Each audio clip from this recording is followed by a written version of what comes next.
잘 들리시죠? 반갑습니다. 네, 반갑습니다. 네, 다들 캠을 한 분씩 네. 켜주고 계시네요. 불이 들어오고 있네요. 방금 꺼진 불도 있는데? 김보람님. 왜 끄셨지? 다들 캠코더 켜주시면 감사하겠습니다. 예, 많이 켜주시면 감사하겠습니다. 네. 하나하나 이렇게 켜지고 있네요. 개인의 미래에 대해서 궁금해하시는 분들이 많을 것 같아요. 그래서 대표적으로 네. 보고 있는 게 있죠? 미래를 보기 위해. 그렇죠. 타로라든지 사주라든지 이런 거 많이 보신 적 있으신가요, 혹시? 나는 타로나 사주를 한 번이라도 본 적이 있다. 적극적으로 이렇게. 많이 보셨네요. 네. 기성포님 보신 적 있으세요? 저는 사실 어디 가서 돈 주고 본 적은 없어요. 돈 주고 본 적은 없고 그냥 학교 다니면서 타로 카드 이렇게 들고 다니는 친구들 있지 않았나요? 맞아요. 저도 축제 때 했던 것 같습니다. 그쵸. 그래서 저도 후배가 이렇게 들고 오길래 좀 봐달라 해서 본 적이 있습니다. 인싸셨네요. 아니에요. 후배가 이렇게 와서. 그래서 제대로 안 해줬던 것 같아요. 네. 그랬었고요. 혹시 서영님은 보신 적이 있으신가요? 저도 이제 타로 같은 거 학교 축제 때 많이 친구들이 해줬어가지고 봤던 기억이 있는데. 역시 제대로 된 인싸시네. 네. 네. 아닙니다. 네. 그래서 근데 이런 게 되게 신기하더라고요. 사실 그쵸. 서양이랑 동양에도 이렇게 미래에 대해서 비슷한 게 이렇게 똑같이 있는 거잖아요. 네, 맞습니다. 그래서 타로라든지 이런 거를 통해서 서양에서 점을 보고 동양에서도 사주를 통해서 내가 어떤 기운을 가지고 왔고 앞으로 어떤 이런 삶을 살게 될지 이런 게 나오는데 너무 신기하게 잘 맞는 게 많더라고요. 그래서 사실은 저는 옛날에 이런 거를 거의 안 믿었었거든요. 그래서 돈 주고 한 번도 본 적이 없어요. 그렇죠. 네, 그래서 공부를 하면서 이게 허무맹랑한 것만은 아니구나. 그리고 또 요즘 유튜브라든지 이런 거 보면은 무당이 많이 나오기도 하고. 또 무엇이든 물어보살에도 나오더라고요. 그렇죠. 무엇이든 물어보살인데 이름이 그래서 그런지 실제 무당이 나오기도 하고 나는 귀신을 본다 이러면서 기운이 좋네 안 좋네 이런 거를 보는 그런 신기한 사람도 있더라고요. 그러면서 자기는 크리스찬이라고. 근데 한 50명이 나한테 와서 미래를 물어본다고. 그런 것도 이제 재밌게 봤던 기억이 있는데요.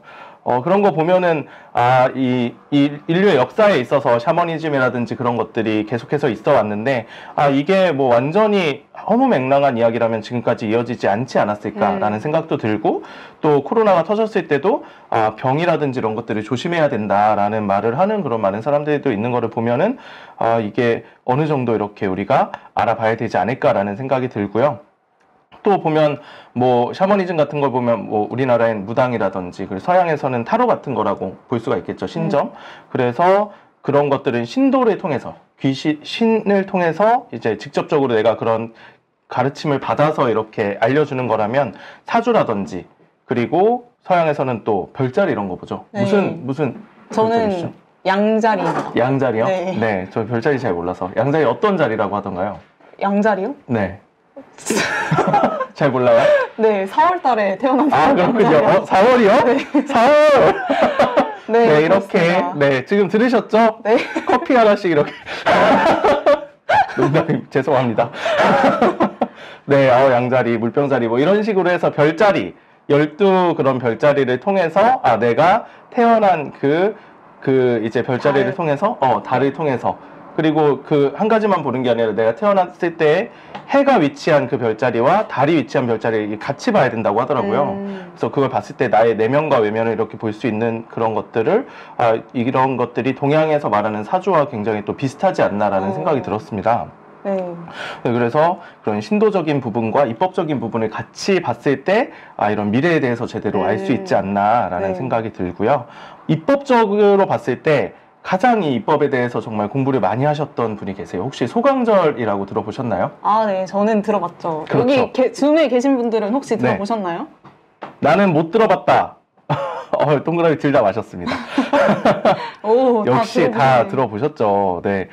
저희가 저번 주에 이제 우주일년에 대해서 들었었잖아요. 그 129,600년이라는 그 우주일년의 주기를 이제 원해운세라는 이치로서 밝혀주신 분이 바로 소강절 선생님이시죠. 그래서 이분은 우리나라 고려, 중국의 송나라 때 대철인 중에 한 분이셨습니다. 그래서 황극경세서라는 책을 쓰셨고, 이 우주론에 대해서 아주 회통을 하시고 꿰뚫으셨던 분이신데요. 그래서 이제 소강절이라는 분이 이제 자기의 자손의 그런 미래에 대해서 이렇게 점을 쳐보셨다고 해요. 그래서 소강절 선생님 또 굉장한 학자시고 하니까 1대, 2대, 3대 이렇게 내려갈 때 보니까 계속 이렇게 잘 나가는 거죠, 집안이. 자손들이 잘 되고 잘 나가는데 계속 그런 재미에 들여서 가다가 구대손까지 딱 점을 봤는데 여기에서 대흉이 나온 거죠. 구대손까지. 네, 구대손까지. 거의 300년 후까지 내다보신 거죠. 그래서 이때 정말 우리 집안에, 우리 후손에 큰일이 생기는구나라는 거를 소강절 선생님께서 알게 되신 거예요. 근데 실제로 300년이 지났을 때 소강절 선생님의 구대손에 왔을 때 어떤 일이 일어나냐. 그 후손이 반역자로 몰려서 이 집안이 완전히 멸족당할 위기에 처하게 됩니다. 네. 근데 그때 어떻게 그걸 극복을 하냐. 바로 이 소강절 선생님께서 미래를 아셨던 거잖아요. 그래서 어떻게 하시냐면 어떤 함을 이렇게 보자기에 싸서 우리 집안에 큰일이 일어났을 때 이거를 열어보라라고 하면서 유품으로 이제 계속 내려주셨어요. 그래서 이런 이제 반역자로 몰리게 되니까 이 소강절 선생님께서 이제 전해주신 그 함을 열어보게 된 거죠. 그 함을 딱 열어보니까 뭐가 나오냐? 뭐가 나왔을까요? 알고 계신데 얘기를 안 하신 거죠. 네, 또 다른 함이 나왔고 거기에 어떤 종이와 함께 또 다른 함이 나왔습니다. 그 종이를 딱 펼쳐보니까 거기에서 그 반역죄를 담당하던 그 형조판서의 집에 가서 이 함을 전해라 라는 글이 적혀 있었습니다. 그래서 그 함을 들고 형조판서의 집에 가서 전달을 했죠. 그래서 원래 반역자의 집안에서 온 거니까 안 받아줬을 텐데 또 소강절 선생님이 워낙 유명하신 그런 학자분이시고 하니까 소강절 선생님의 유품이라면 내가 한번 받아야지라고 해서 진짜 유명하셨던 분이셨나요? 정말 유명하시죠. 네, 그때 환극경세서라든지 뭐 우리 그런 우주에 대해서 굉장히 깊게 이렇게 통찰을 하시고 그런 가르침을 내려주신 분이신데요. 그래서 형조판서가 그 함을 받아서 열어보니까 또 다른 함이 나왔다는 거죠. 그래서 또 다른 함을 이렇게 봤는데 그러면서 종이가 나와 있는데 이 함을 열어보는데 그냥 열지 말고 마당에 이제 재를 올리고 경건한 마음으로 이 함을 열어봐라 라고 적혀 있었던 거예요. 그래서 그 형조판서가 그대로 했던 거죠. 그래서 마당에서 재를 올리고 있는데 그때 무슨 일이 일어나냐. 그 형조판서가 있었던 집에 대들보가 무너지면서 집이 무너져 내려버린 겁니다. 그럼 거기 계속 있었으면 죽었겠네요. 그렇죠. 그 안에 계속 있었으면 죽었겠죠. 그래서 형조판서가 깜짝 놀라가지고 이게 무슨 일인가? 이게 무슨 일이지? 네, 깜짝 놀라서 그 함을 열어봤는데 거기에 뭐가 적혀 있었냐? 네, 여기 이 한자가 적혀 있었습니다. 화려 암양사 구와 구대손이다 라고 해서 내가 이 대들보에 깔려 죽을 뻔한 당신을 살렸으니 당신은 나의 구대손을 살려라. 제가 그걸 봤으면 진짜 소름 돋았을 것 같아요. 네, 그 당시에 그 글을 직접 본 사람도 엄청나게 소름이 돋았겠죠. 그래서 그 글을 보고 그 형조판서가 다시 조사를 해서 억울한 그 소강절의 구대손의 그 반역죄를 풀어줬다라는 이야기가 전해져 내려옵니다. 되게 신기하네요. 어떻게 구대손까지 그렇게 예측을 할 수 있었을까? 그러니까 너무나도 그 공부의 깊이가 너무나도 대단하신 것 같습니다. 그리고 그거를 알고 이거를 어떻게 구할 수 있는지 이거를 전한 것도 너무 신기하지 않나 생각이 들어요. 빌드업을 엄청 잘하셨네요. 빌드업이 엄청 이렇게 딱딱딱 대단하게 하셨죠. 그래서 이렇게 이 미래를 알고 미래를 예언을 하고 영으로서 이렇게 보고 또 입법을 공부를 해서 미래를 알았던 수많은 분들이 계시죠.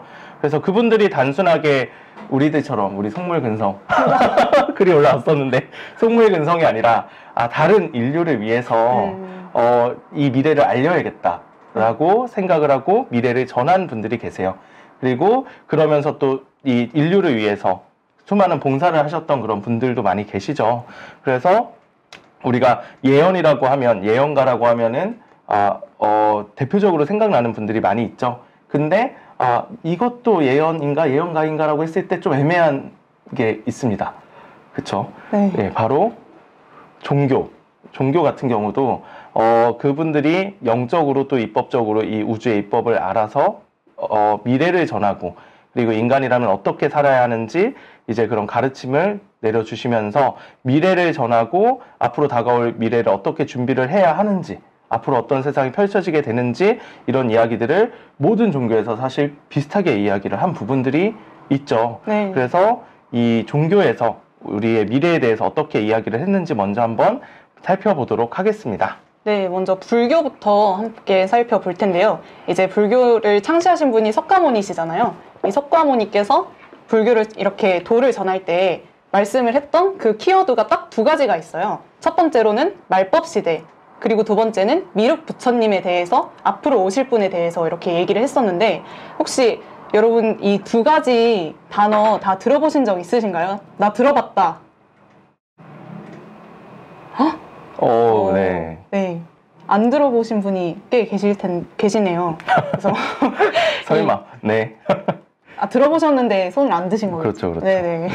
그래서 이 말법 시대에 대해서 설명을 해드리면, 이제 석가모니가 죽은 후에 이제 앞으로 내가 전한 그 도가 천년은 정법으로 잘 유지가 될 거다. 근데 그 뒤에 천년은 상법 시대로서, 상이 그림자 상자거든요.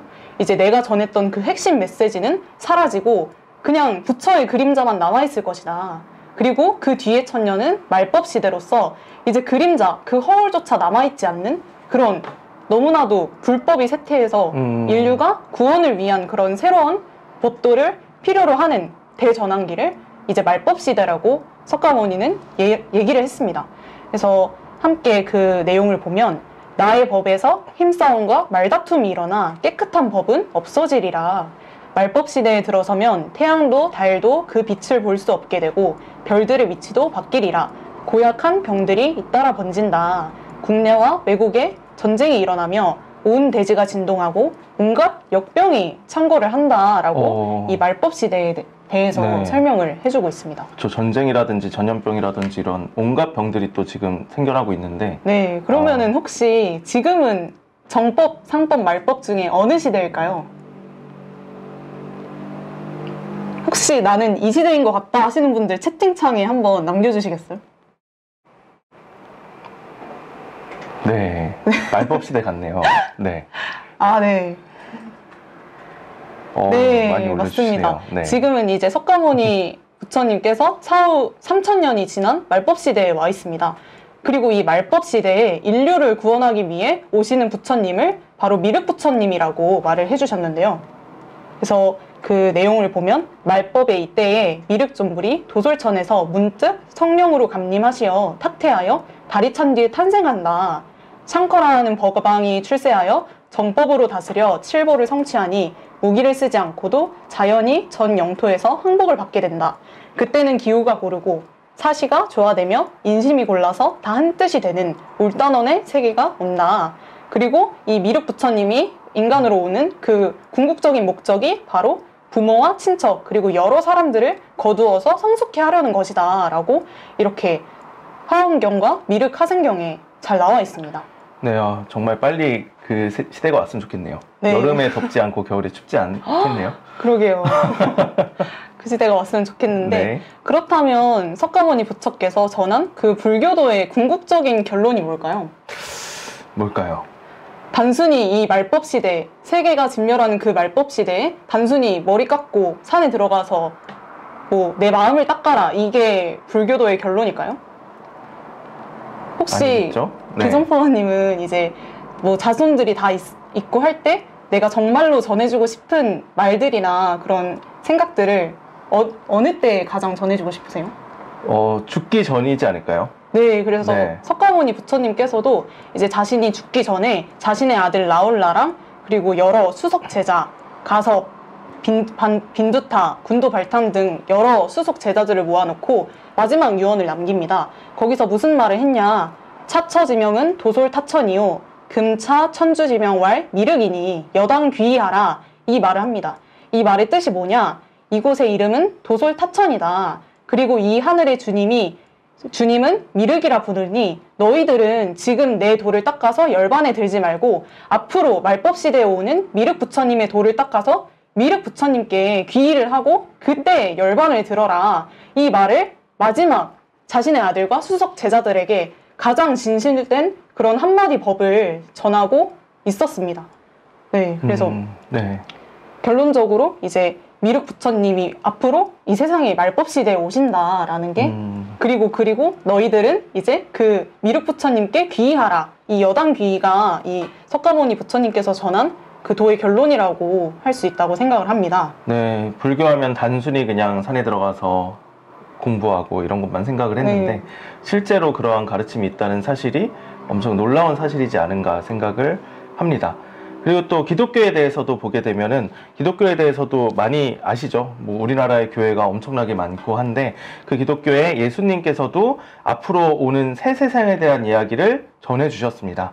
그래서 첫 번째로는 천상의 아버지 하나님께서 계시고 그 아버지 하나님께서 직접 인간으로 오신다라는 그런 가르침을 첫 번째로 내려주셨고요. 두 번째로 새로운 새 땅이 열린다, 새로운 세상이 열린다라는 그런 가르침을 내려주셨고, 세 번째로 그 열리기 전에 전쟁이라든지 대병거 같은 커다란 그런 사건이 있다라는 이야기를 기독교에서도 똑같이 했습니다. 불교에서 똑같이 말법시대라고 얘기를 하고 미륵부처님이 오신다는 말과 같은 이야기인 거죠. 그래서 실제로 성경을 한번 살펴보도록 하면 마태복음에는 이렇게 내가 스스로 온 것이 아니로다. 나를 보내신 이는 참이시니 너희는 그를 알지 못하나 나는 아노니 이는 내가 그에게서 났고 그가 나를 보내셨음이니라 라고 말씀을 해주셨고요. 예수님이 하신 말씀이죠. 그렇죠. 마태복음은 이제 예수님의 말씀을 적은 내용이고요. 그리고 요한계시록은 요한계시록 많이 들어보셨죠? 네, 그렇죠. 네, 엄청 성경에서도 유명한 그런 내용 중에 하나인데 사도 요한이라는 그 예수님의 제자가 예수님 이제 12사도. 12사도 중에 한 분이신 사도 요한께서 예수님 사후에 이제 귀향으로 가죠. 사모타 섬으로 이제 귀향을 가시게 되는데 거기에서 이제 끓는 물에 들어가는 그런 참형을 당하게 되는데 거기에서 기도의 힘으로 인해서 살아나시게 됩니다. 네. 그래서 섬으로 귀향을 가죠. 앞뒤가 약간 바뀌었네요. 섬에 귀향 가서 평생 기도를 하시고 하다가 이제 그 천상으로 올라가서 이제 계시를 받고 그거를 전한 게 바로 요한계시록인데요. 요한계시록을 보게 되면 나는 알파요 오메가라 이제도 있고 전에도 있었고 장차 올 자요 전능한 자라 라고 나와 있는데 이 요한계시록을 보면 어떻게 나오냐, 예수님이 계셨다라고, 예수님을 봤다라고 안 나오고 백보자 하나님, 백보자 하나님을 받고 그분께서 이러한 말씀을 내려주셨다고 이야기를 합니다. 그 백보자 하나님은 예수님이 아니라 예수님을 내려보내신 본래 참 하나님이라고 볼 수가 있는 거죠. 네. 그리고 그 하나님께서 내가 장차 온다라는 말씀을 내려주신 겁니다. 그리고 마태복음을 보게 되면 하늘에 계신 우리 아버지여 아버지의 뜻이 하늘에서 이루어진 것 같이 땅에서도 이루어지이다. 이거는 주기도문에 나오는 그런 구절 중에 하나죠. 하늘에 계신 아버지 하나님의 그 법이 뜻이 바로 땅에서 이루어진다. 아버지가 아버지 하나님께서 인간으로 오신다. 그 아버지 하나님의 뜻이 이 지구상에 이루어진다는 그러한 메시지를 전했습니다. 마태복음을 보게 되면 이 회개하라 천국이 가까워 왔느니라 라는 말씀으로 2000년 전부터 그렇죠. 그렇게 얘기를 했던 거예요. 네. 예수님의 그런 핵심 가르침이라고 볼 수가 있습니다. 새로운 세상이 열린다. 천국이 가까이 왔다. 새하늘과 새 땅이 열린다는 거죠. 그리고 요한계시록을 또 보게 되면 내가 새 하늘과 새 땅을 보니 처음 하늘과 처음 땅이 없어졌고 바다도 다시 있지 않더라. 또 내가 크고 흰 보좌와 그 위에 앉으신 자를 보니 땅과 하늘이 그 앞에서 피하여 간데 없더라. 보좌에 앉으신 이가 가라사대 보라 내가 만물을 새롭게 하노라 라고 이제 말씀이 있고, 그때 세상은 진리로 인도되고 사람은 진리 그 자체가 되리라 라고 나와 있죠. 아까 불교에서 말했던 그런 사시가 조화되고 정말 자연적으로도 완성된 세상이 울단월의 세상이 열리고 사람들도 완전히 진리로 인도되고 진리 그 자체가 되는 그러한 세상이 새로 열린다라는 가르침을 기독교에서 내려주신 거죠. 그러면 그 세상이 그냥 열리냐? 그게 아니라는 거죠. 아까 말법 시대에서도 그냥 열리는 게 아니라 그때 뭐가 있다? 뭐 전염병이라든지 기아라든지 대전쟁이라든지 이런 게 있다고 나오잖아요. 그것과 마찬가지로 기독교에서도 보병궁 복음서를 보게 되면 그때의 재난은 도저히 말로 다할 수 없도다. 사람들이 그 죄를 벌받으면 재난의 날은 끝나리라. 전 세계가 검투장의 검사와 같이 일어서고 오직 피를 흘리기 위해서 싸우리라. 공기 그 자체가 죽음의 연기로 충만하고 전염병은 곧 칼을 뒤따르리라. 전쟁을 뒤따르리라 라고 해서 똑같이 불교와 똑같이 전염병과 전쟁이 있으리라는 그러한 증언을 기독교에서도 했습니다. 사실 저희가 불교, 기독교 이렇게 생각하면 완전히 다른 거라고 생각을 하게 되잖아요. 그렇죠. 근데 그 중심에 들어가 보면 결국에는 똑같은 얘기를 반복해서 하고 있다는 걸 알 수가 있네요. 네, 너무 신기한 이야기죠. 네, 그리고 마지막으로 이제 유교에 대해서 보면은 유교는 이제 공자께서 크게 두 가지 키워드로 앞세상이 올 것을 얘기를 하셨는데요. 첫 번째로는 제출호진입니다. 이 뜻을 보면은 우리가 보통 제자는 임금 제자로 많이 알고 있잖아요. 네. 근데 사실 예로부터는 하나님 제자로 우리가 써왔었어요. 그래서 보면은 이제 온 우주의 통치자이신 하나님께서 이제 출세하신다. 바로 이 진방의 나라에 출세를 하신다라고 지는 방위를 뜻하는 거거든요. 그래서 지는 동방을 뜻합니다. 주역에서. 그리고 동방의 나라에 출세를 하신다. 그리고 성언호간, 이 성스러운 하나님의 말씀, 천지의 뜻이 바로 감방에서 이루어진다라는 뜻이거든요. 네. 이 감방은 이제 주역에서 보면은 동북방을 의미를 합니다. 그럼 이 동북방, 감방, 진방, 동방은 도대체 어디일까요? 어디일까요? 우리나라의 간절곶이라는 곳이 있죠. 네. 무슨 뜻이죠? 간절곶이? 간이 여기에서 끝난다? 여기까지 간 방이다? 네. 이제 앞으로 더 계속해서 참여를 하면서 이 비밀을 함께 풀어 나가셨으면 좋겠습니다. 네, 너무 많이 풀어버렸나요? 네. 네. 이제 지금까지 저희가 종교에 대해서 했는데, 이제부터는 누구든지 이제 들어도 다 아는 그런 예언가 분들에 대해서 한번 알아보도록 하겠습니다. 네, 동양과 서양의 대표적인 예언가 분들의 그런 이야기를 볼 건데요. 먼저 서양의 대표적인 예언가죠. 예언가 하면 노스트라다무스다라고 많이 말을 합니다. 1503년부터 1566년까지 사신 분이시고, 프랑스의 의사이자 철학자이자 점성가라고 알려져 있습니다. 어릴 때부터 그렇게 뭐 점성이라든지 철학이라든지 이런 것들을 공부를 또 잘 하시고 이런 쪽에 이제 회통하셨던 분이라고 얘기를 하고요. 그의 예언집 제세기를 보면 거기에 자신의 죽음뿐만 아니라 후원자인 앙리 2세의 죽음, 생바르텔미의 학살, 프랑스 혁명, 나폴레옹의 등장까지 예언을 해서 굉장히 그런 그 당시에도 유명세를 얻었던 분이라고 해요. 그래서 이분이 의사셨는데, 이분의 가족, 아내와 자녀분들이 어떻게 됐냐면, 그 당시에 어떤 병이 돌았냐면, 유럽에 정말 수많은 사람들의 목숨을 앗아갔던 흑사병이 돌았습니다. 그래서 그 흑사병으로 인해서 아내와 자녀들을 다 잃게 돼요. 그래서 거기에 충격을 받아서 이제 방황을 하다가, 나중에 이제 그 다른 미망인을 만나서 결혼을 해서 아들을 낳고, 아들 세자르를 낳고 이제 살아가게 되는데, 그 노스트라다무스가 예언이 유명해지게 되면서 프랑스 황궁으로 이제 불려 들어가게 됩니다. 거기에서 뭐 예언을 하고 하다가, 거기에서 이제 점성술을 보고 이제 예언을 하고 하다가, 황궁의 그런 암투라든지 이런 거에 환멸을 느껴서 다시 집으로 돌아와서, 이제 예언집을 완성을 하고 돌아가시게 되는데, 그 예언서가 백시선이라는 그런 예언서입니다. 그래서 그 노스트라다무스가 했던 미래에 대한 예언을 한번 같이 보도록 하겠습니다. 그래서 노스트라다무스도 이제 불교에서 말법 시대, 그리고 기독교에서도 새하늘 새 땅이 열리는 그런 시대를 이야기를 하면서 종말이 올 때 갖가지 이변이 덮쳐온다. 그리고 지구 대이변의 마지막은 화성이 불러일으킨다. 유례없는 질병, 전쟁, 기아, 대지진. 아들아, 그리하여 세상의 변혁과 별들은 합치하는 것이다. 라고 아들 세자르에게 보내는 편지에 이렇게 나와 있습니다. 그래서 이 지구의 대이변이라는 게 어디서 오냐면 이 화성이 불러일으킨다는 거죠.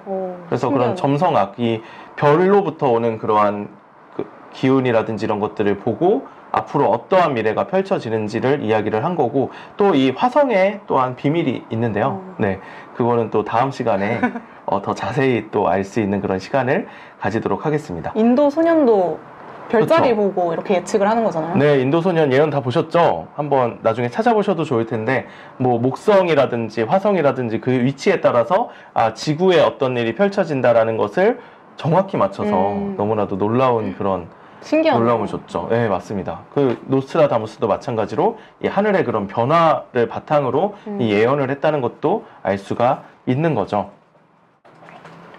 그래서 그 다음에 아주 대표적인 예언 중에 하나죠. 1999 일곱번째 달 하늘에서 공포의 대왕이 내려오리라. 앙골모아의 대왕이 부활하리라. 화성을 전후로 행복하게 지배하리라.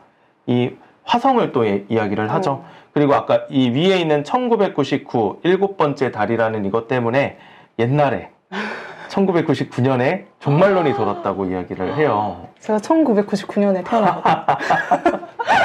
아주 놀랍네요. 네. 네.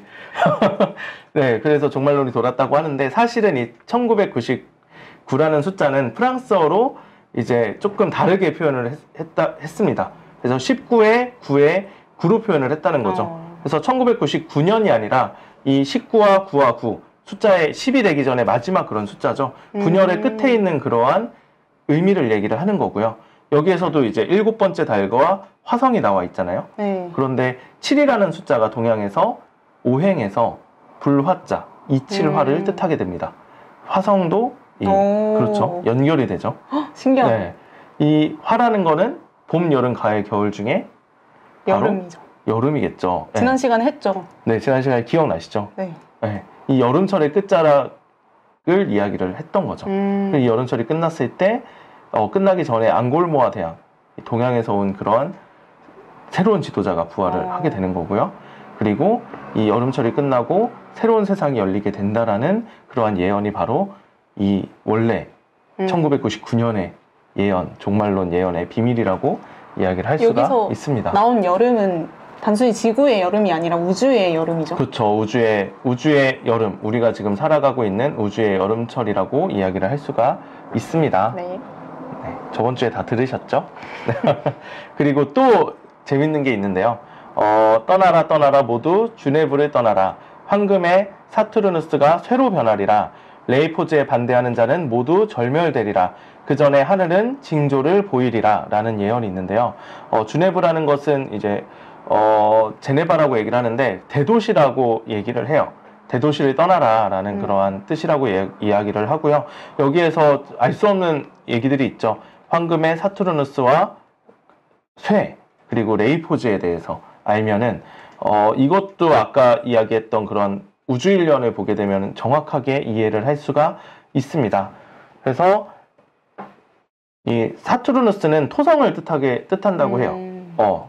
우주의 그런 별에서 토성을 뜻하고 그리스 로마 신화에서는 크로노스라고 얘기를 하는데 그것도 이제 이 무극 토를 뜻하게 되거든요. 네. 그래서 토라는 것은 또 무슨 색깔이냐 오행에 이렇게 넣었을 때 무슨 색일까요? 황색 아닌가요? 네, 황색.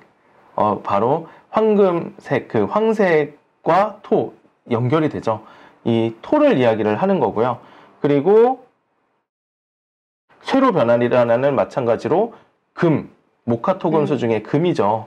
그래서 우리가 우주일련을 저번 주에 배웠었는데 우주일련에서 지금이 우주의 여름철 말에 살고 있는 때잖아요. 여름철이라는 것은 불화자를 뜻하는 거고요. 그리고 그 가을은 바로 쇠금자가 배속이 되게 되죠. 그리고 중앙에는 토가 있는데 여름에서 가을로 넘어갈 때 중앙에 토가 중재를 해주게 되잖아요. 그래서 황금의 사투르누스가 쇠로 변한다는 것은 이 토의 중재를 받아서 우주의 가을철이 열린다는 그러한 뜻이 담겨 있다고 볼 수가 있습니다. 그리고 레이포즈가 있죠. 레이포즈에 반대하는 자는 모두 절멸되리라 라고 얘기를 했어요. 레이포즈가 뭘까 알 수가 없는데 서양에는 그런 게 있습니다. 이 알파벳의 순서를 이렇게 바꿔가지고 이렇게 암호처럼 만들어 놓은 거죠. 혹시 해리포터 보셨어요? 당연하죠. 2 기억나세요? 해리포터 2. 네. 비밀의 방. 네. 거기에 톰 리틀 기억나시나요? 네. 네. 톰 리틀 이렇게 글자 이렇게 펼쳐놨던 거 기억나세요, 다들? 톰 리틀, 네, 니은이 와서 깜짝 놀랐는데, 기억력이 좋으시네. 톰 리틀 이렇게 딱 펼쳐놓고, 그 톰 리틀의 영혼이 이렇게 나와가지고, 이렇게 지팡이로 탁 치니까, 그 알파벳이 변하면서 볼드모트로 이렇게 변하게 되잖아요. 그런 서양의 이제 암호 같은 건데, 이 레이포즈는 뭐냐면, 제피로스라는 그 글자를 이렇게 섞어 놓은 거라고 볼 수가 있는 거죠. 제피로스는 뭐냐면, 서풍의 신이라고 이야기를 해요. 서풍, 서쪽에서 부는 바람인 거죠. 이 서풍은 뭐냐면 가을바람이라고 할 수가 있습니다.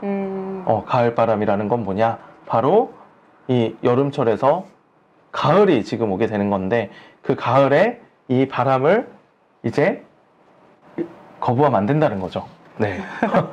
더 자세한 건 우리가 이제 이 증산도에 대해서 공부를 하면서 이 서풍, 서신에 대해서 자세히 또 공부하는 그런 시간을 저희가 나중에 또 가지게 될 겁니다. 이런 예언들이 사실 우주일련을 모르면 하나도 이해가 안 되는 내용들이네요. 네, 그렇죠. 그리고 노스트라다무스도 대단한 게 단순하게 그냥 이렇게 쓴 게 아니라 동양의 이런 우주관을 또 어느 정도 알고 있기 때문에 이런 걸 쓸 수 있지 않았나라는 생각을 하고 또 서양에서는 사원소론이 있죠. 네. 동양에서는 오행론이 있고요. 그게 또 그 동양과 동양의 그런 많은 영향을 받아서 이런 것들이 이제 생기지 않았나라는 생각을 또 할 수가 있고, 아까 이제 뭐 사주와 뭐 별자리를 얘기를 했는데, 사주도 마찬가지로 12지지, 자축이면 진사오면 신유술해라는 그런 12지지, 천간 12지지로 이제 바탕으로 얘기를 한 거고, 서양의 별자리도 12개로 이렇게 되어 있잖아요. 네. 그게 사실 되게 신기하게 연결돼 있지 않나라는 생각이 듭니다. 너무 신기하네요. 와, 네. 네. 제가 네, 계속 그런 해주시죠. 느낌이죠? 네. 소울리스? 아주 거울 치료를 받고 있는 것 같네요. 아닙니다, 아닙니다. 네, 알겠습니다. 노스트라다무스는 또 이런 아들 세자르에게 편지를 보냈는데, 여기에 위대하시고 영원한 하느님은 변혁을 완수하기 위하여 오실 것이다 라는 이야기를 해서, 불교에서 미륵불이 오신다라는 이야기, 그리고 기독교에서도 아버지 하나님이 오신다는 이야기가 있는 것처럼, 노스트라다무스도 마찬가지로 앞으로 위대하시고 영원한 하느님이 이 새로 변혁을 완수하기 위해 오신다라는 그런 예언을 했다는 거죠. 네. 그래서 서양에 그리고 그러면서 어떤 예언을 하냐, 동양인이 자기 고향을 떠나리라, 아페닌 산맥을 넘어 고래에 이르리라, 하늘과 물과 눈을 넘어 누구나 그의 장대로 맞으리라 라는 예언을 했는데, 누가 온다? 바로 동양인이 온다라는 얘기를 했어요. 사실 이 비슷한 내용이 앞에서는 못 넣었는데 기독교에도 비슷한 성경 구절이 있잖아요. 아, 그렇죠. 기독교에도 있고요. 또 어디 있었죠? 유교에서도 비슷했죠. 제추로진이다, 성언후간이다.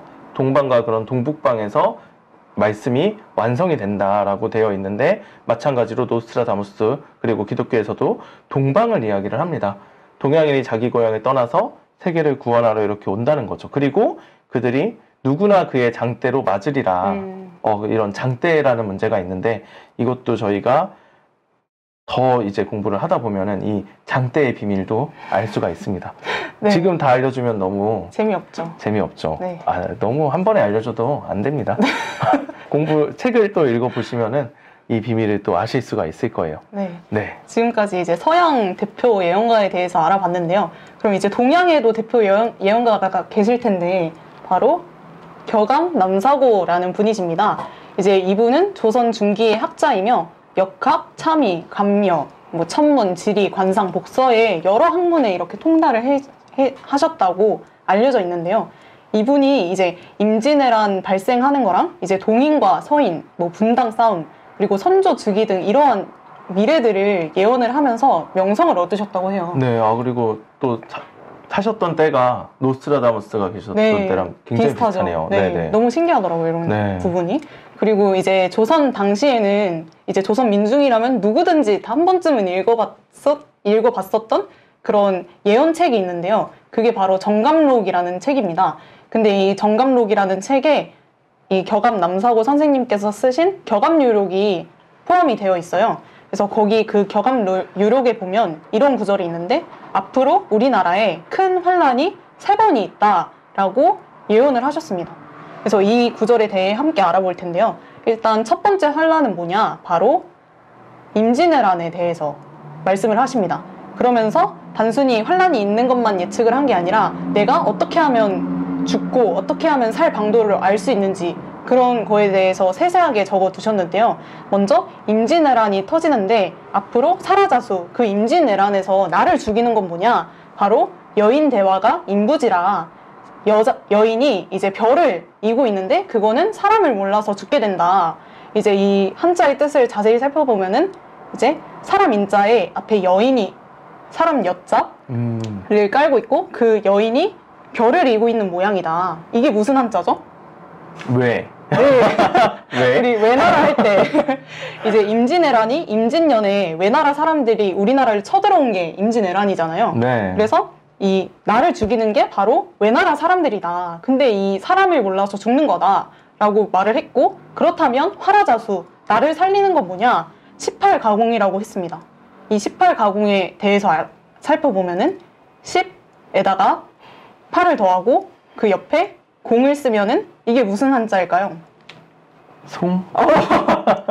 맞습니다. 네. 이게 대나무 송자인데 이 뜻이 뭐냐? 소나무.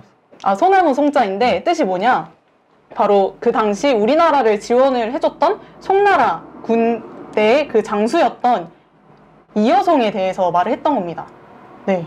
그래서 이렇게 임진왜란에 대해서 말을 했었고, 또 두 번째 환란은 바로 병자호란에 대해서도 예측을 하게 되십니다. 그러면서 그 병자호란 때 사라자수, 나를 죽이는 건 뭐냐? 바로 우하 횡산이 천부지라. 이제 비우자 아래에 외산이 이렇게 횡으로 서 있는 글자다. 이게 뭘까요? 눈이죠, 눈. 네, 그죠. 네. 눈설. 이 하늘을 몰라서 내가 죽게 된다. 그리고 화라자수. 나를 살리는 건 뭐냐? 부토. 떠있는 흙은 온토. 따뜻한 토이니 그 토를 따라가라. 이 토가 뭘까요? 이 흙. 아, 떠 있는 토. 네, 떠있는 흙. 떠 있는 흙. 우리 이제 동양 문화에, 우리 네. 한국 문화에 엄청 네. 소중한. 온토. 아, 온토, 온돌. 따뜻한. 네, 맞습니다. 이 온도를 얘기를 한 겁니다. 그래서 그 당시 한겨울이었는데 사람들이 집에 있으면은 살 수 있었고 밖으로 나가면은 추위 때문에 다들 죽었다고 해요. 그래서 이런 것도 예언을 했었고, 그리고 마지막으로 세 번째 환란은 아직 이 땅에 펼쳐지지 않은 그 미래에 대해서, 아직 겪지 않은 병국에 대해서 얘기를 한 건데, 그 다가올 미래에 나를 죽이는 거, 사라자수, 나를 죽이는 건 뭐냐? 소두무족이 신부지라. 이제 머리가 작고 다리가 없는 신을 몰라서 죽는 거다. 귀신을 몰라서 죽는 거다. 그렇다면 나를 살리는 건 뭐냐? 화라자수 사답칠두락에 부금은 냉금하니 종금하라. 칠두락이라는 곳에 금이 떠 있는데 그 금은 이제 차가운 금이니 금을 따르라. 네, 이거는 이제 힌트를 드리면은 다 얘기할 수는 없고, 힌트를 드리면 금상사 미륵불이 바로 여기서 말했던 금입니다. 왜 금상사 미륵불을 말했을까요? 그거는 이제 앞으로 또 같이 공부하면서 알아가는 걸로 하시죠. 네. 네. 그래서 이제 저희가 앞에서 뭐 여러 종교라든지 시대를 막론하고 또 나라를 막론하고 여러 선지자들, 영지자들은 이러한 예언에 대해서 동서양의 예언의 공통점을 저희가 찾을 수 있는데요. 첫 번째로는 큰 변혁이 온다 라는 걸 얘기를 했었죠. 그리고 두 번째로 그 변혁 뒤에 새로운 세상이 열린다. 그리고 그 새로운 세상을 열기 위해 한 분이 이 땅에 인간으로 오신다 라는 거를 저희가 알 수가 있었습니다. 네. 이제 이거를 우주 1년에 대해서 대입을 해보면 어떻게 될까요? 네, 이 우주의 여름철에서 가을로 넘어가는 지금 이때 저희가 살고 있죠. 그래서 여름에서 가을로 넘어갈 때 큰 변혁이 오게 되는데, 이 가을철이 열리기 그 직전에 그 새로운 세상이 열기 위해서 한 분이 오신다라는 거를 이제 전한 거죠. 네. 네. 맞습니다. 이런 질문 하기로 했었나요? 좋습니다. 네. 그래서 이러한 이 소식에 대해서 저희 19세기 말에 동방에서 결론적인 그런 가르침을 내려주신 분들이 계십니다. 바로 동학을 이제 열어주셨던 최소은 대신사와 정역을 이제 그려주신 김일부 대성사이신데요. 이 두 분은 재미있게도 연담 이윤규 선생님이라는 분의 이제 가르침을 똑같이 받은 분이세요. 그래서 연담 이윤규 선생님께서 최소은 대성사에게는, 수은 최재우 대성사에게는 그대는 이 세전에 가는 우리의 그런 선도를 계승할 자라라는 말씀을 해주셔서 그쪽으로 이제 공부를 계속하게 하시고, 김일부 대성사에게는 자네는 공자의 그런 도를 이제 계승할 자라라고 하셔서 이 김일부 대성사가 이 역학에 대해서, 우주의 이법에 대해서 깊이 공부를 하시게 됐던 그러한 이제 가르침을 열어주신 분들이시고, 그 두 분께서 같은 그런 다른 그런 공부를 하시는데, 또 재미있는 건 같은 결론이 나온다는 게 또 굉장히 신기한 그런 이야기인 거죠. 그래서 이 동방에서 전한 그런 새로운 이야기에 대해서 저희가 살펴보도록 할 텐데요. 수은 최재우 선생님께서는 이렇게 아까 말씀드렸던 것처럼 선도를 계승할 자라라고 하셨잖아요. 그래서 금강산에 가서 어떤 그런 천서를 받으시고, 을묘천서 사건이라고 하는데, 우리의 그런 수행법이 담긴 그런 책을 받으셔서 기도를 하시고 수행을 하시게 됩니다. 그런 걸 꾸준히 이제 정성 수행, 기도를 계속 하시다 보니까 1860년 4월에 어떤 일이 일어나게 되냐면 천상문답 사건이라는 게 일어나게 돼요. 바로 천상의 그런 천상으로부터 문답을 주고받은 사건이죠. 바로 천상에 계신 상제님과 문답을 주고받은 사건입니다. 그래서 이때 어떠한 목소리가 들리게 되냐? 바로 물구물망하라 세인이 위하 상제연을 여부지 상제야. 두려워 말고 겁내지 말라. 세상 사람들이 나를 상제라 이르거늘 너는 어찌 상제를 모르느냐라는 그런 너는 어떻게 돌을 닦고 있는데 선도를 계승한다는 자인데 어떻게 상제인 나를 모를 수가 있냐. 그 당시에 이 불교, 유교, 기독교에서 그렇게 전했던 그런 상제님과 미륵불 그런 가르침을 전했지만 그게 이제 명맥이 완전히 끊기면서 상제님에 대해서 완전히 잃어버리고 살았던 그러한 시대를 또 꾸짖으신 거라고 말씀을 드릴 수가 있는데요. 그래서 그때 상제님께서 이제 최수은 대신사에게 시천주 조화정 영세불망 만사지 직위금지 원희대강이라는 주문을 내려주시게 됩니다. 바로 천주님을 모셔서 조화를 정하면 영세토록 그 만사지의 은혜를 잊지 못한다라는 그러한 주문을 내려주시게 되는데요. 그러면서 최수은 대신사가 이 상제님과 계속 문답을 내려주시고 상제님의 가르침을 받아내리면서 동경대전과 뭐 용담유사라는 그러한 이 경전이 나오게 되는데 그것을 이제 보게 되면 호천근거의 상제님을 내가 어찌 알까 보냐. 바로 천상에 계신 상제님을 이제 증언을 해주셨고요. 두 번째, 무극대도 닦아내니 5만년지 운수로다. 이 무극대도 새로운 그런 세상, 이 상제님의 대도가 새로 열린다. 라고 하는데 여기에 재밌는 건 5만 년에 이런 운수가 열린다라는 그런 메시지를 전한 거죠. 이 5만 년 하면 어떻게?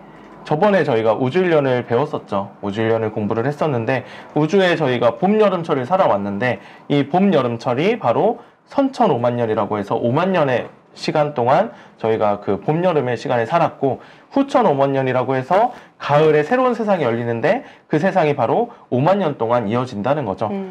그리고 남은 3만 년 정도는 우주의 겨울철로 빙하기가 이제 지속이 되게 되는 건데요. 바로 이 우주의 그런 시간 틀을 이 최수은 대신사께서 말씀을 내려주셨다고 볼 수가 있습니다. 그리고 그 마지막 시대, 그 마지막 때에 어떻게 되냐? 바로 12제국 괴질운수. 이 전 세계가 어떻게 괴질로서 난리가 난다는 겁니다. 팬데믹을 얘기하는 그렇죠. 팬데믹을 이야기를 한 거죠. 그래서 다시 개벽 아닐런가. 이 개벽 소식을 최수은 대신사께서 전했다고 볼 수가 있는 거죠. 사실 저희가 학교에서 동학을 배우면은 그냥 이렇게 깊이 있게 못 배우고 그냥 단순히 인내천이라든지 동학농민운동에 대해서만 짧게 배웠는데 그 이면에 이런 내용이 있는 줄을 전혀 몰랐네요. 네, 맞습니다. 저희가 학교에서 흔히 인내천만 배우고 인내천만 알아왔었는데 사실은 인내천은 3대 손병희에 와서 정해진 그런 룰이라고 볼 수가 있고요. 원래 최수은 대신사께서 받아내렸던 가르침과 전하셨던 가르침은 시천주라고 할 수가 있죠. 천주님을 모셔라. 근데 이게 2대, 3대 내려오게 되면서 천주님에 대한 그런 체험이 없으니까 최수은 대신사께서는 상제님과 직접 문답을 주고받으셨잖아요. 근데 2대, 3대 교주를 하셨던 분들은 그러한 체험이 없어지면서 이게 실제로 상제님을 모시는 게 아니라 관념론적으로 빠지면서 인내천으로 바뀌게 됐다고 할 수가 있습니다. 그렇지만 동학의 경전을 보게 되면 분명히 상제님을 전하고 이 개벽의 소식을 전한다는 것을 알 수가 있죠. 네, 그럼 이제 최재우에 이어서 김일부 대성사에 대해서 함께 살펴볼 텐데요. 이제 김일부 대성사는 춘천도 연산 사람으로 어려서부터 배우는 거를 엄청 즐겨 하셨다고 합니다. 야, 배우는 걸 즐겨 하시는 저랑은 다르신 것 같아요. 저랑도 좀 다르신 것 같은데 이제 성리를 깊이 연구하시다가 36세 되시던 해에 이제 앞서 말씀해 주셨던 최수은 대신사와 같은 스승이신 연담 이은규 선생님을 뵙게 되면서 가르침을 받게 됩니다. 근데 어느 날 이제 연담 이은규 선생님께서 김일부 대성사께 이런 말씀을 하세요. 아, 그대는 쇠잔에 가는 공자의 도를 이어 장차 크게 천시를 받들 것이다.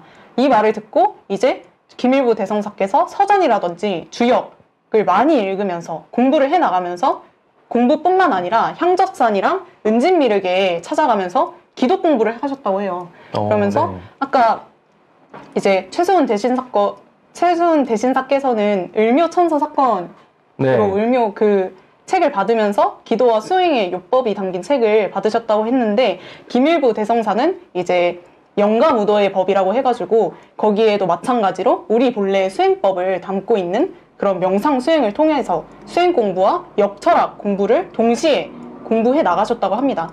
근데 그러던 어느 날 갑자기 눈앞에 뭐 이상한 거뭇거뭇한 형체가 보이기 시작을 하는 거예요. 네. 그래서 뭐지? 이게 눈에 무슨 병이 났나 네, 하면서 그렇죠. 도대체 근데 아픈 데도 없고 그래가지고 아 이게 도대체 무슨 일인가 영문을 모른 채 3년이라는 세월이 지나가게 되다가 3년이 지난 1881년에 아 이게 바로 그 괴상을 나에게 보여주시는 거구나 하면서 그걸 깨닫고 본래 있었던 화면에 나오는 우주의 봄과 여름철의 괴를 그린 정역 그 복귀팔계와 네 저희 때문에 안 보이네요.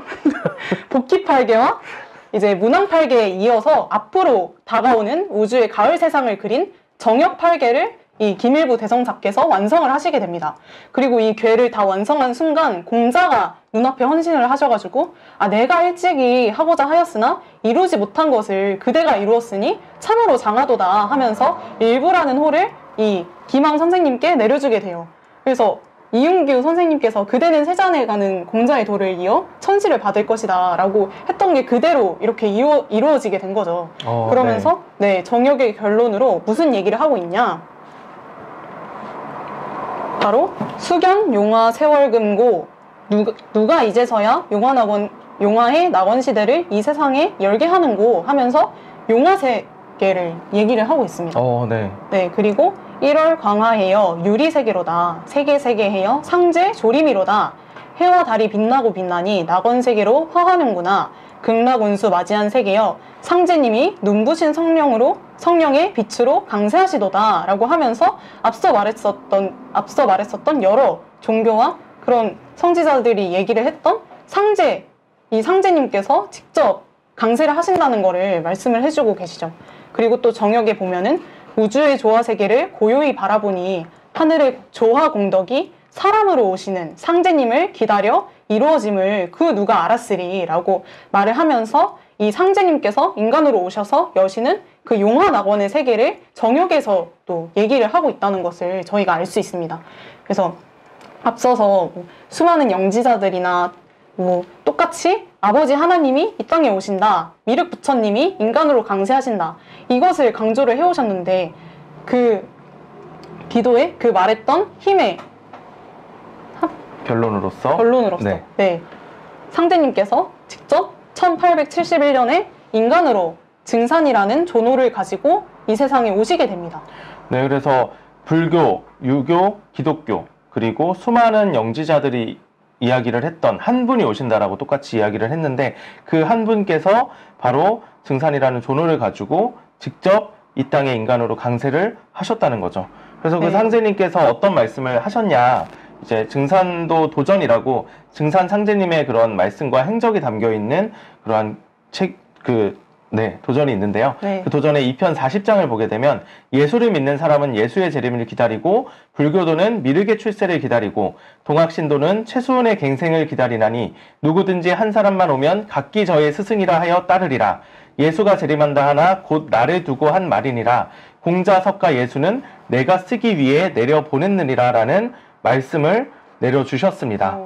네, 그래서 사실 모든 그런 종교들에서는 앞으로 누가 오신다, 한 분이 오셔서 새로운 세상을 열어주신다라고 이야기를 해왔었죠. 근데 상제님께서는 그렇게 증언했던 그 사람들을 다 내려보내신 그런 주인공이시라는 거를 말씀을 해 주셨고, 그리고 이 누구든지 한 사람 오면 각기 저의 스승이라 하여 따르리라 하셨던 말씀처럼 그 모두가 이렇게 외쳐왔었던 그 한 분으로서 이제 인간 세상에 인간의 몸을 가지고 오셨다는 것을 말씀을 해 주셨던 거죠. 그래서 이 상제님께서는 어떤 말씀을 하시냐면 나는 예언자가 아니로다.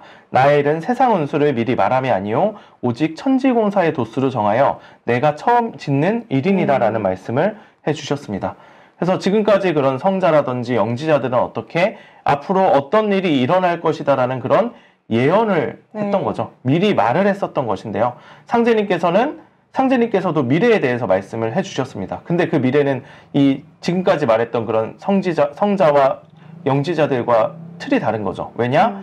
앞으로 이 우주의 여름철에서 가을철로 넘어가게 되는데 그 여름철에서 가을철로 넘어갈 수 있는 그런 생명의 다리를 놓기 위해서 그 미래를 직접 설계를 하셨던 거예요.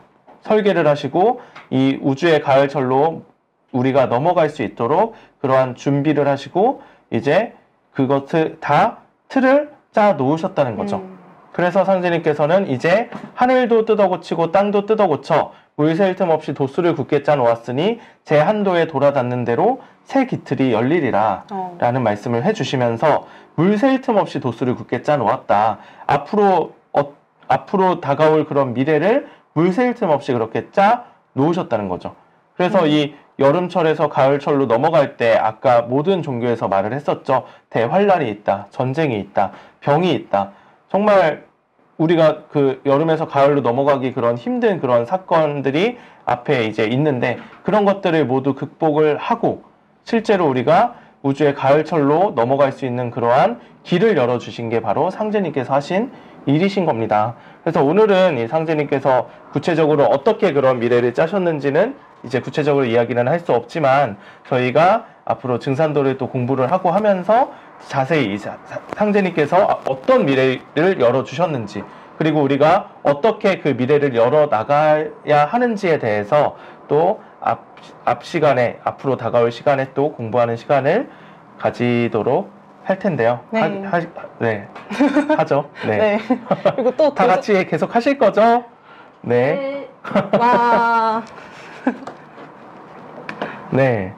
그래서 저희가 이제 다음 시간에 대한 소개를 해주고 같이 이제 인사를 나누는 시간을 가지도록 할 건데요. 저희가 다음 시간에 어떤 시간을 가질 거냐. 아까 이 예언을 했었던 그런 성지자와 뭐 성인들에 대해서 이야기를 했었잖아요. 그들이 그런 미래를 말할 때 입법적으로 이제 공부를 해서 말을 한 사람들도 있고 또 뭐 샤머니즘처럼 무당들처럼 이제 신도를 직접 받아내려서 이야기를 했던 그런 사람들도 있었죠. 네. 그리고 뭐 결론적으로는 이 입법과 신도를 같이 봐야지 제대로 된 그런 미래를 이야기를 할 수 있고 제대로 된 그런 역사를 펼쳐나갈 수가 있는 건데요. 저희가 또 증산도를 지금 하시는 분들도 계시고 지금 알아보시는 분들도 계신데요. 혹시 이런 신도적으로 저희가 이제 또 수행을 하잖아요. 네. 수행을 하면서 또 영이 맑아지고 미래를 보기도 하고 이러잖아요. 보신 적 있으세요? 저는 좀 진짜 많이 저 옛날에 꿈을 꾼다든지 이러면은 진짜 뭐 좀 그랬거든요. 개 꿈을 꾼다 하고 했잖아요. 근데 제가 진짜 배례를 한 계속 300배, 500배를 대학교 1학년 때 막 되게 많이 했었는데 그러면서 꿈이 바뀌더라고요. 그런 뭐 데자뷰라고 얘기를 하죠. 데자뷰라든지 예지몽이라든지 막 이런 것도 꾸고 하면서 이런 세계가 진짜로 있구나. 이게 내가 이렇게 바뀌는구나. 이런 것들을 좀 많이 느꼈던 적이 있었습니다. 네. 되게 신기하네요. 네. 어떠신가요? 네, 저도 좀 그런 것 같습니다. 네, 알겠습니다. 되게 많이 들어오시네요. 들어갔다 나갔다 하시는 분들이 많으신 것 같아요. 네. 네. 잘 받아주시고요. 그래서 저희가 다음 시간에는 그러한 입법적인 부분, 오늘 사실 음양오행 이야기를 간단히 했지만 자세히 이야기를 하진 못했어요. 네. 근데 이 음양오행을 알아야지, 우주의 입법을 알아야지, 노스트라다무스가 했던 이야기라든지 그런 수많은 성자와 영지자들이 했던 그런 이야기를 알 수가 있고요. 그리고 또 신도적으로 또 밝으신 분들이 또 많잖아요. 저희가 이제 수행을 하고 기도를 하면서 그렇게 체험하신 분들이 또 많이 있는데 그분들의 그런 체험담도 함께 나눠보는 그러한 시간을 저희가 가져보도록 할 건데요. 네. 다음 주도 많이 기대가 되시죠? 네. 네. 한 분만 격렬하게 호응을 해주고 계신데. 네. 아니에요. 우리 수정님도 이렇게 해주셨어요. 윤호님, 청무님. 네, 지금 이거를 엎드려 절 받고 있습니다. 엎드려 절 받고 있습니다. 다음 주는 기대하셔도 좋은 게 그렇죠. 다음 주에 엄청 강의를 잘하시는 분이 나와가지고 완전 아나운서. 방송인. 목소리 너무 좋고 준비된 방송인. 와, 아름다우신 분이 도저히 이렇게 따라갈 나오시기 수가 때문에. 없는 그런 분이 네. 나오시기 때문에 네. 물론 기성 포감님도 예쁘시지만 뭐라고요? 네. 이렇게 공격을 하시면 어떡합니까? 네. 네, 다음 주에는 그러한 시간을 저희가 함께 가져보도록 할 거고요. 또 다음 주에 더 좋은 시간이 또 있을 거기 때문에 기대를 하면서 다음 주에 또 더 좋은 모습으로 저희 만날 걸 약속하면서 오늘 시간을 마무리하도록 하겠습니다. 네, 감사합니다. 네, 너무 감사하고요. 만나서 반갑습니다. 다음 주에 또 봬요. 다음 주에 봬요. 안녕.